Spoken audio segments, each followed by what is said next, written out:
Armée russe qui a bien du mal, qui se repositionne, et des soldats qui auraient le moral au plus bas si l'on se fie aux renseignements britanniques. C'était en tout cas ce qu'on disait aujourd'hui du côté de Londres.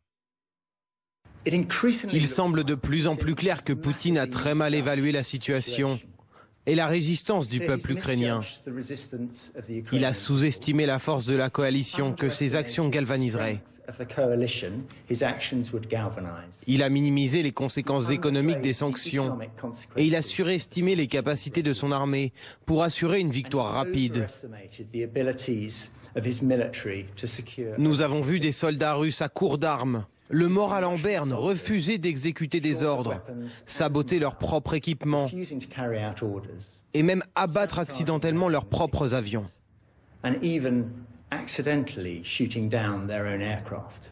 Des soldats démoralisés, des soldats qui refusent d'exécuter des ordres et un Vladimir Poutine qui serait mal informé. Alors est-ce vrai? Et ça pourrait expliquer effectivement les difficultés de l'armée russe en Ukraine. On va en parler avec le colonel Michel Goya, c'est notre consultant défense, Laurent Neumann. Nous sommes aussi avec Gaëtan Mélin. Ça sera pour l'aspect guerre du gaz, parce qu'il y a aussi une guerre du gaz qui est déclarée aujourd'hui, on va y revenir. Et puis on accueille Pierre Lerin. Bonsoir. Bonsoir. Écrivain spécialiste de l'URSS et de la Russie, l'URSS comme on disait à l'époque. Il faut croire effectivement le renseignement à la fois britannique et américain.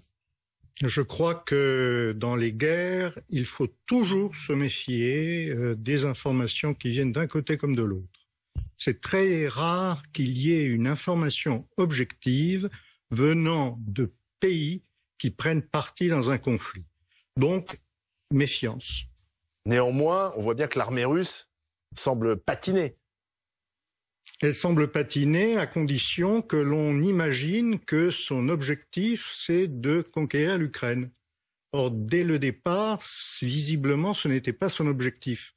Son objectif semblait être de prendre le contrôle du Donbass, ce qui est en train de se faire, de détruire les infrastructures militaires de l'Ukraine, ce qui s'est pratiquement fait, et tout le reste, c'est un brouillard de guerre. Il y avait Kiev aussi comme objectif. Pourquoi? Parce que Kiev est bombardé. Oui. Dénazéifier l'Ukraine, ça se limite pas au Donbass. C'est ce qu'a dit Vladimir Poutine. En fait, la dénazification, c'était essentiellement de l'armée ukrainienne qui est, pour part, composée de bataillons qui se réclament ouvertement d'une idéologie qui est inspirée par le Troisième Reich. Voilà. C'était ça, la dénazification. Donc vous dites, attention. En ce qui concerne Kiev, oui. Je pense que là, c'est le plus grand bluff de l'histoire militaire de ces dernières années. Ah bon? On a mis une colonne de chars et de véhicules blindés de 60 km au nord de Kiev qui ne servaient strictement à rien. Au début, on disait, mais ils n'ont pas de carburant. D'accord, pour 3 jours, 4 jours, d'accord. Mais pour 3 semaines, pour 1 mois, à quoi cela sert-il? Simplement à attirer le plus possible de forces ukrainiennes sur un terrain où il n'y aura jamais de bataille. Et pour mieux s'occuper de Mariupol, du Donbass. Voilà, et du Donbass. Je crois que c'est ça le... Colonel Goya, d'accord avec cette thèse? Pas du tout. Pas du tout. Ah bah alors allez-y alors. Non, pas du tout. Je veux dire, l'idée de la diversion, c'est le narratif qui est en train de se développer en ce moment dans les milieux plutôt pro-russes. En réalité, non, on fait pas de diversion avec 5 armées complètes qui convergent vers Kiev, qui se retrouvent pas seulement une sur une route bloquée, mais 5 armées complètes qui se retrouvent imbriquées avec des forces russes et qui subissent des lourdes pertes et qui ont maintenant le plus grand mal à se dégager. Alors que parallèlement, initialement, c'était pas le Donbass qui était attaqué. C'est devenu un objectif par la suite, et parce qu'il n'y avait pas assez de force au départ pour attaquer le Donbass.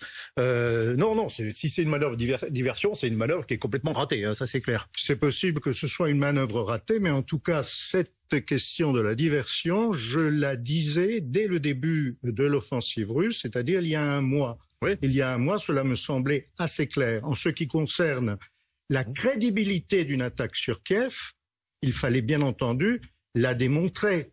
Il fallait qu'il y ait des forces pour que l'armée ukrainienne se déplace. Donc qu'ensuite il y ait eu un enlisement, mais de toute manière il était pratiquement impossible d'entrer pour l'armée russe, d'entrer dans Kiev et de se livrer à une guérilla, à un combat de rue avec des divisions blindées. C'est impossible, ça ne marche pas. C'est pas comme ça que les guerres se mènent. Oui, mais donc, du coup, on s'est dit, Vladimir Poutine, ça va être une partie facile à jouer pour lui. Là, c'est quand même de reconnaître que l'armée ukrainienne résiste, est armée, bien armée. Il y a des sanctions par l'OTAN, en plus, par les Occidentaux. Et que Vladimir Poutine, est-ce qu'il a été bien renseigné? Est-ce qu'il a été surpris de cette résistance, Pierre Laurin, selon vous? C'est très difficile à dire. Qui est dans la tête de Vladimir Poutine, à part quelques auteurs en mal de plume et qui imaginent des choses? Non, Poutine, il est beaucoup plus compliqué que ce que l'on imagine. Qu'il soit mal informé, qui peut le dire? Mais je ne le pense pas. Je pense qu'il est correctement informé. Dans toutes les guerres, il y a des déboires. Il y a forcément des choses qui ne marchent pas. Que ces choses soient rédhibitoires et qu'on arrête une offensive parce qu'il y a quelque chose qui s'est mal passé, c'est impossible. On continue.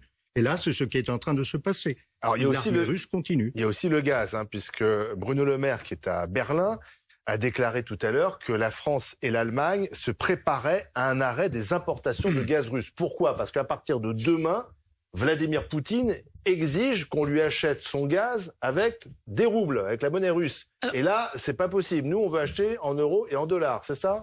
Alors, ce qu'on peut dire, c'est que Bruno Le Maire s'est plutôt porté sur un moyen long terme. Ce qu'il veut dire, il était en Allemagne, vous l'avez expliqué, c'est que l'Europe doit se préparer à des achats groupés, à diversifier ses approvisionnements pour qu'à terme, on n'importe plus de gaz russe. D'accord, mais on fait quoi demain? Mais c'est concomitant, effectivement, avec les annonces de Vladimir Poutine, qui a annoncé qu'effectivement, si les pays importateurs de pétrole ne payaient pas en roubles le gaz, le pétrole ou les denrées alimentaires, eh bien, ils ne pourraient plus les vendre.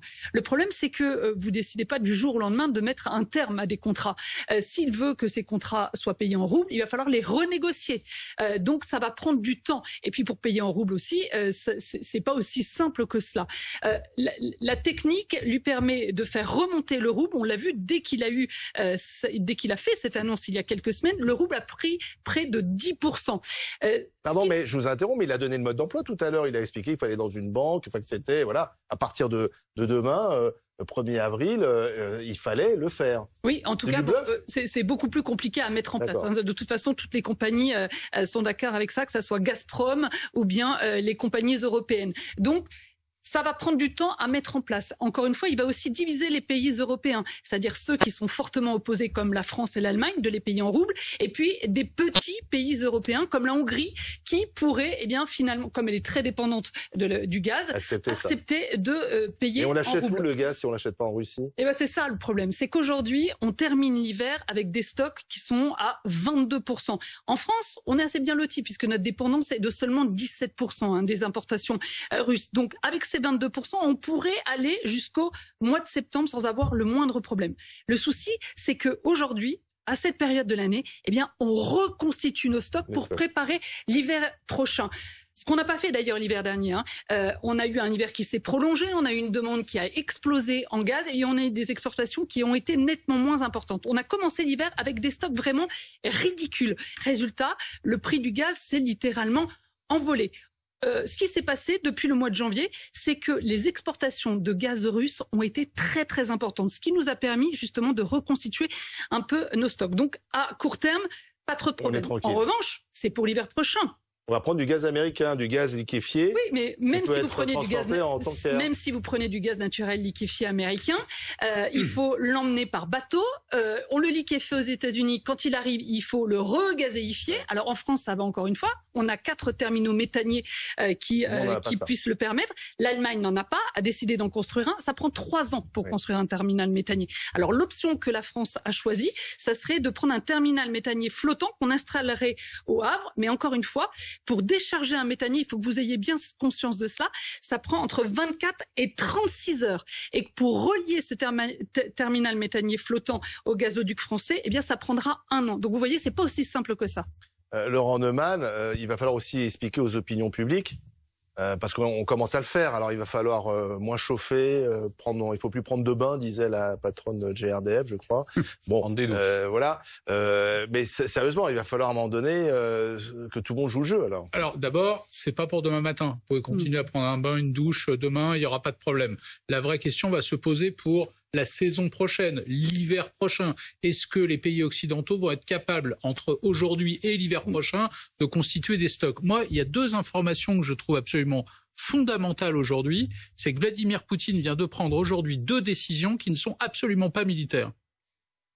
Il fait la guerre aux pays qui soutiennent l'Ukraine sur le terrain économique et sur le terrain symbolique. Les deux décisions, vous venez d'en parler, c'est de faire payer le gaz en roubles.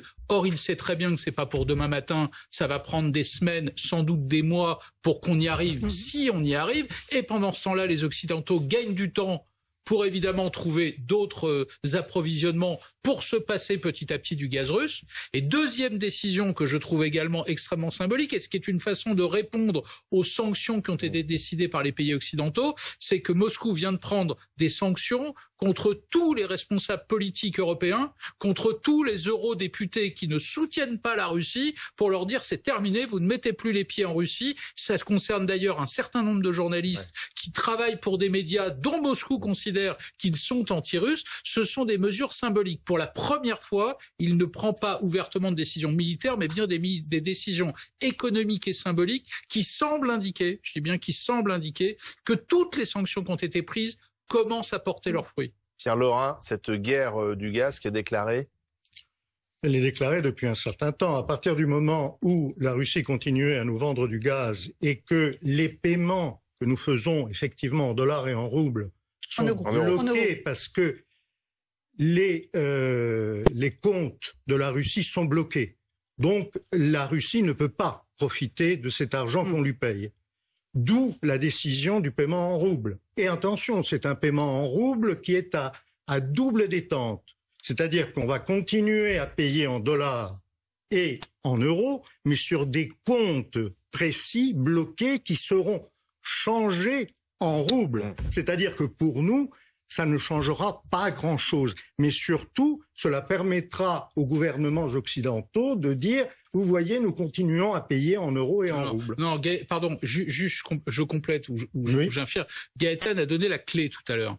Le seul fait que Vladimir Poutine annonce que désormais les pays importateurs devront payer en roubles, ça fait remonter immédiatement le rouble. Oui. Ça veut donc dire que les sanctions économiques qui sont prises commencent à peser sur le pouvoir d'achat de la population russe. Et si le rouble chute, si l'inflation augmente, si les prix des denrées alimentaires augmentent aussi en Russie, c'est une façon de redonner un petit peu d'air à sa population. Il sait très bien qu'on ne paiera pas en rouble demain matin. Ce que l'on sait en tout cas, c'est que la population russe a une capacité de résilience qui est considérable. Elle est habituée. Dans les sondages, il a progressé. Les sondages de popularité, visiblement, Poutine... forcément. Et il continuera à progresser tant que la guerre durera. Donc les Russes sont derrière lui. La guerre, on verra ce qui se passe. Mais pour le moment, il n'y a pas de risque pour la population russe de se soulever ou non. Depuis des années et des décennies, la population russe subit des pénuries, subit des sanctions, et elle est habituée à cela. Elle continuera à le faire jusqu'à temps que la guerre ne soit pas terminée, en tout cas. Ce que pourrait faire Vladimir Poutine, c'est couper le gaz pour quelques jours. Pourquoi quelques jours? Parce qu'il l'avait déjà fait lors de la guerre de Crimée. Il avait coupé le gaz à l'Ukraine. Il peut le faire pendant quelques jours parce que les contrats de livraison sont sur des mois. Et donc, il respecterait son contrat parce que s'il coupe 3-4 jours, eh bien, le reste, en fait, il pourrait assurer l'approvisionnement.